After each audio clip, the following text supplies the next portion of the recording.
السلام علیکم ورحمۃ اللہ جی، میں ہوں استاد معین اختر سکسیس ٹیم کے پلیٹ فارم سے، اور آپ کی کامیابی ہے ہمارا مقصد۔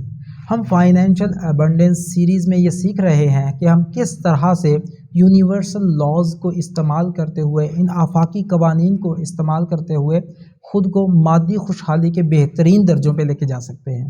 تو اس سے پہلے کہ ہم اپنی ویڈیو کو آگے لے کر چلیں اور آپ اس میں کھو جائیں، اگر آپ نے ابھی تک ہمارا یوٹیوب چینل سکسیس ٹیم استاد معین اختر سبسکرائب نہیں کیا تو اسے سبسکرائب بھی کر لیں اور بیل آئیکن پہ کلک بھی کر لیں تاکہ ہماری تمام لائف چینجنگ ویڈیوز آپ تک بلا روک ٹوک پہنچ سکیں۔ تو چلیے سٹارٹ کرتے ہیں۔ اعوذ باللہ من الشیطان الرجیم، بسم اللہ الرحمن الرحیم۔ آج کا قانون جو ہم سیکھنے جا رہے ہیں وہ یہ ہے کہ پوری توجہ کے ساتھ عبادت کیجیے، پوری توجہ کے ساتھ، فل کنسنٹریشن کے ساتھ، ٹوٹل فوکس کے ساتھ آپ کام کیجیے جو بھی کام کر رہے ہیں۔ اور اس کے حوالے سے ایک حدیث ہے، ہم انشاءاللہ اس کے مفہوم کو آج کے دور میں بہترین انداز سے سمجھنے کی کوشش کریں گے اور اس میں چھپے ہوئے اسباب کو بھی انشاءاللہ ہم سیکھیں گے۔ حدیث قدسی ہے کہ اللہ سبحانہ و تعالیٰ فرماتے ہیں، جس کا ترجمہ و مفہوم ہے کہ اے آدم کے بیٹے، میری عبادت کے لیے اپنے آپ کو فارغ کرو، میں تیرے سینے کو تونگری یعنی غنا اور خوشحالی سے بھر دوں گا اور لوگوں سے تجھے بے نیاز کر دوں گا، اور اگر تو نے ایسا نہ کیا تو میں تیرے ہاتھ بیکار کاموں میں الجھا دوں گا اور لوگوں کی طرف سے تیری محتاجی ختم نہیں کروں گا۔ اسی طرح سے ایک اور حدیث بھی ہے جس کا مفہوم ہے کہ اے آدم کے بیٹے، میری عبادت کے لیے فارغ ہو جا، میں تیرے دل کو بے نیازی سے بھر دوں گا اور تیرے دونوں ہاتھوں کو رزق سے پر کر دوں گا۔ مزید فرمایا، اے آدم کے بیٹے، مجھ سے دوری اختیار نہ کر، یعنی اگر تو نے ایسا نہ کیا، یعنی کہ اگر تو نے اپنے آپ کو میری عبادت کے لیے فارغ نہ کیا تو میں تیرے دل کو محتاجی سے بھر دوں گا اور تیرے دونوں ہاتھوں کو بیکار کاموں میں لگا دوں گا۔ ان دونوں احادیث قدسیہ کی روشنی میں جو باتیں ہم تک پہنچتی ہیں وہ کچھ اس طرح سے ہیں کہ اگر ہم اپنے آپ کو اللہ سبحانہ و تعالیٰ کی عبادت کے لیے فارغ کر لیں گے، اللہ سبحانہ و تعالیٰ کا وعدہ ہے کہ اللہ سبحانہ و تعالیٰ ہمارے دل کو بے نیازی عطا کریں گے، خوشحالی اور غنا سے بھر دیں گے، ہمیں لوگوں کی محتاجی سے بھی بچا لیں گے اور ہمارے ہاتھ کو رزق سے بھر دیں گے۔ اور اگر ہم نے ایسا نہ کیا، یعنی کہ اللہ سبحانہ و تعالیٰ کی عبادت کے لیے خود کو ہم نے فارغ نہ کیا، تو اس کا نتیجہ یہ نکلے گا کہ اللہ سبحانہ و تعالیٰ ہمارے دونوں ہاتھوں کو بیکار کے کاموں میں الجھا دیں گے۔ یعنی کہ لوگ اوور ٹائم لگاتے ہوں گے، کئی جابز کر رہے ہوں گے، بیچاروں کی پوری پھر بھی نہیں پڑے گی، خوب محنت کریں گے، اور اسی طرح سے ان کے دل میں ایک تنگی رہے گی، ہمیشہ اپنی ضرورتوں میں لوگوں کی طرف ہی دیکھتے رہیں گے اور ان کی ضروریات کبھی بھی پوری نہیں ہوں گی اور وہ کبھی بھی لوگوں سے بے نیاز نہیں ہو سکیں گے۔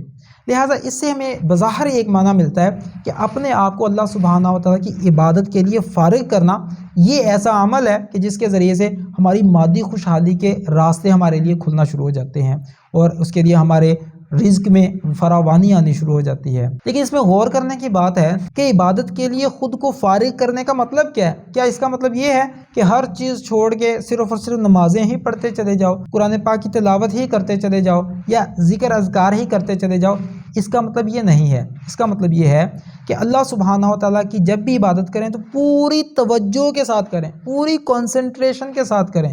یعنی کہ لوگوں کے خیالات، دوسری سوچوں سے اپنے آپ کو خالی فارغ کرتے ہوئے صرف اللہ سبحانہ و تعالیٰ کی عبادت پوری توجہ، خشوع و خضوع کے ساتھ کریں۔ اور اس کے حوالے سے ایک حدیث کا مفہوم ہے نا کہ رسول اللہ صلی اللہ علیہ وسلم نے فرمایا کہ عبادت اس طرح سے کرو جیسے تم اللہ کو دیکھ رہے ہو۔ اگر یہ کیفیت حاصل نہ ہو سکے تو کم از کم اتنا تو ضرور ہونا چاہیے کہ اللہ تمہیں دیکھ رہا ہے۔ یعنی کہ ایسی پوری توجہ کے ساتھ جب آپ عبادت کریں گے تو اللہ سبحانہ و تعالیٰ آپ کے لیے رزق کے دروازے کھولتا چلا جاتا ہے۔ اچھا، آج کے دور میں ہم اس سے کیا سیکھ سکتے ہیں؟ دیکھیں، اس میں ایک وسیع تر مفہوم بھی ہے۔ ہر وہ کام جو اللہ تعالیٰ کی نافرمانی سے بچتے ہوئے کیا جاتا ہے وہ اللہ تعالیٰ کی عبادت میں شامل ہے، کیونکہ عبادت لفظ نکلا ہے عبد سے، اور عبد کا مطلب ہوتا ہے غلام ہونا، یعنی کہ غلامی کا مطلب ہے کہ اپنے آقا کی مرضی کے مطابق عمل کرنا عبادت بن جاتا ہے۔ لہٰذا جب ہم اللہ سبحانہ و تعالیٰ کی رضا کے لیے جو بھی عمل کر رہے ہوتے ہیں وہ سارے کے سارے عبادت میں داخل ہیں۔ اس حوالے سے جب بھی ہم کوئی بھی عمل کریں، مثال کے طور پہ میں نے جاب کرنی ہے اور جاب میں نے پوری توجہ کے ساتھ بہترین انداز سے اس کام کو کرنے کی کوشش کرنی ہے، تو میں بجائے اس کے کہ ادھر ادھر ڈی ٹریک ہونے کی کوشش کروں، میں اگر پوری توجہ سے اس کام کو کروں گا، ڈیفینیٹلی اس کام کی کوالٹی میں فرق پڑے گا۔ اگر میں کسی کے کام آنے کی کوشش کر رہا ہوں تو میں اس کے کام آنے کی وجہ اللہ تعالیٰ کی رضا کو رکھوں، کہ اللہ میں تیری رضا کے لیے اس بندے کے کام آنے کی کوشش کر رہا ہوں۔ نتیجہ کیا نکلے گا کہ یہ بھی عبادت کا پہلو بن جائے گا اور صرف اللہ کی رضا کے لیے بن جائے گا۔ اگر آپ نے کسی کو کچھ صدقہ یا خیرات کوئی دینی ہے وہ بھی صرف اللہ کی رضا کے لیے کریں، کیونکہ اللہ سبحانہ و تعالیٰ کو انسان بڑا پسند ہے۔ جب بندہ انسان کے کام آنے کی کوشش کرتا ہے تو اللہ تعالیٰ کے لیے یہ اس کا عمل بھی عبادت میں داخل ہو جاتا ہے، اور اس کے لیے یہ کبھی نہ سوچیں کہ میں یار اس کے کام آ تو جاؤں لیکن اس سے مجھے فائدہ کیا دینا ہے۔ بھئی اس سے فائدہ لیں گے تو اس کا مطلب ہے کہ آپ نے اپنے آپ کو اس عبادت کے لیے فارغ نہیں کیا۔ فارغ کا مطلب یہ ہے کہ لوگوں سے حاصل ہونے والے فائدے کو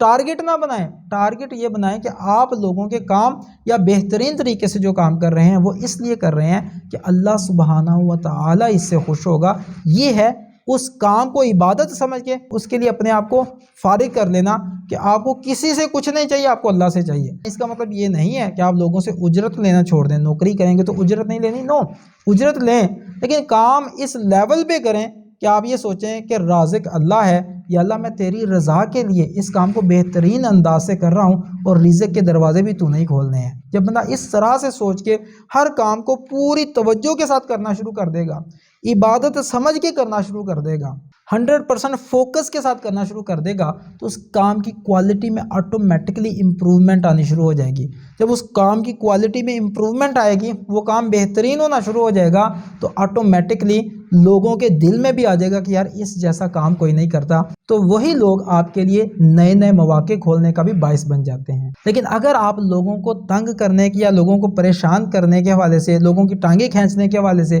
آپ کام کر رہے ہیں، تو اس کا مطلب ہے آپ عبادت والے کام کو آپ بالکل برے انداز سے کر رہے ہیں، خراب انداز سے کر رہے ہیں، اور اللہ سبحانہ و تعالیٰ یہ بالکل پسند نہیں کرتا کہ میرا بندہ دوسرے بندوں کا نقصان کرے۔ اگر آپ نقصان کر کے کمانا چاہ رہے ہیں، اس کا مطلب ہے آپ اس کام کو عبادت سمجھتے ہی نہیں۔ اگر عبادت سمجھتے تو اللہ تعالیٰ کی رضا کے لیے کرتے تو آپ کبھی بھی ناجائز ذرائع کو اختیار نہ کرتے۔ تو اس لیے فوکس اس بات پہ کریں کہ جو بھی کام کرنا ہے یہ سوچ کے کریں کہ یہ میں رب کی رضا کے لیے کر رہا ہوں، تو ہر وہ کام جو ہے آپ کی عبادت بنتا چلا جائے گا، اور صرف اللہ تعالیٰ سے لو لگانی شروع کر دیں۔ جیسے ہم نے ایک پچھلی ویڈیو میں دیکھا تھا نا کہ توکل اللہ پر ہی کیجئے۔ جب آپ لوگوں کے بھی کام آ رہے ہیں، آپ کاروبار کر رہے ہیں، آپ نوکری کر رہے ہیں، جو بھی کر رہے ہیں، لو لگائیں تو صرف اللہ سے لگائیں۔ اگر آپ فروٹ بھی بیچ رہے ہیں ایک ٹھیلے پہ بیٹھ کے، بلیو میں آپ اللہ تعالیٰ کی رضا کے لیے لوگوں کو دھوکہ نہ دیں۔ یقین کیجئے اسی ٹھیلے سے انشاءاللہ اللہ تعالیٰ آپ کو فیکٹریوں کا مالک بنا دے گا۔ دعا ہے کہ اللہ سبحانہ و تعالیٰ ہمیں اس آفاقی قانون پر عمل پیرا ہونے کی توفیق عطا فرمائے۔